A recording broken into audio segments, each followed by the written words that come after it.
السلام علیکم ورحمۃ اللہ وبرکاتہ۔ ابھی ہم لوگ یہاں بیٹھے ہوئے ہیں مجلس علماء اسلام مغربی بنگال کے صدر حضرت علامہ مولانا مفتی مختار صاحب قبلہ بھی یہاں موجود ہیں، اور مجلس علماء اسلام مغربی بنگال کے سیکریٹری حضرت علامہ مولانا شاہد القادری صاحب بھی یہاں موجود ہیں، جو CAB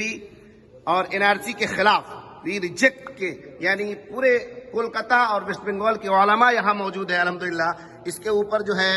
جناب مولانا شاہد القادری صاحب سے میں گزارش کرتا ہوں کہ وہ بھارت کے قانون اور بھارت کے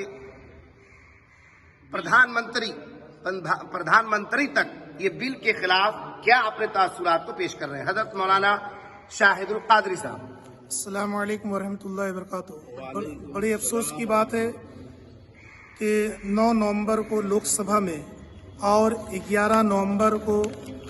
راجیہ سبھا میں جو شہریت ترمیمی بل آئی ہے، مجلس علماء اسلام اس کی مذمت کھل کر کرتی ہے، اور مجلس علماء اسلام عنقریب اس کے لیے اہم قدم اٹھانے کے لیے جا رہی ہے، جس کو میڈیا کے ذریعے قوم کے سامنے پیش کر دیا جائے گا۔ وزیر داخلہ نے جو کچھ بھی پلاننگ پیش کیا پارلیمنٹ کے اندر یا راجیہ سبھا میں، اس سلسلے میں جو بھی گفتگو ہوئی، اس سلسلے میں اتنا یہ کہنا ہے کہ یہ سوتیلے پن کا رویہ